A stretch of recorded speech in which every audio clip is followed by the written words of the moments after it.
Step 1. Make 2 pieces of texture paper. Put your texture plates underneath your paper and use crayons to color on top of the texture plates. Use lots of different colors and experiment with different pressures, so pressing harder, pressing lighter.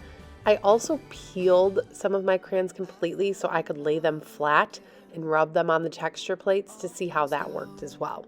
All things go, drove to Chicago. All things know, we sold our clothes to the state. I don't mind, I made a lot of mistakes in my mind. You came to take us. Step 2. Draw your buildings. I used a black crayon. You can start with pencil first if you need to. And I drew rectangular shapes of different heights and widths so that I would have a variety of different shaped buildings.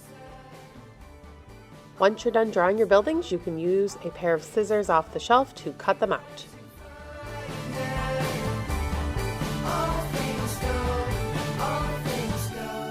I drove to New York in a van. Step 3. Plan your composition. Before you glue anything down, lay your buildings out and figure out where things will go. Once you're happy with your composition, take some off and start gluing the buildings to your background paper. Make sure that you put the glue on the back of your buildings. Don't put the glue on your black background paper. Otherwise, your paper is going to get to be a big gluey mess, and sometimes when the glue dries, you can still see it. All things go to recreate us. Step 5. Add other details. You can use your scraps to make things like chimneys and antennas for the tops of your buildings.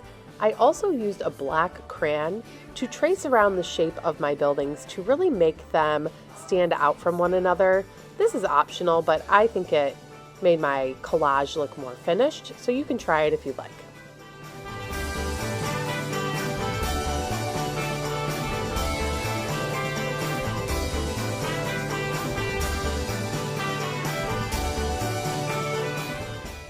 Finally, don't forget to clean up. Put everything back where it belongs, throw your garbage away, and hopefully you had fun making these collages.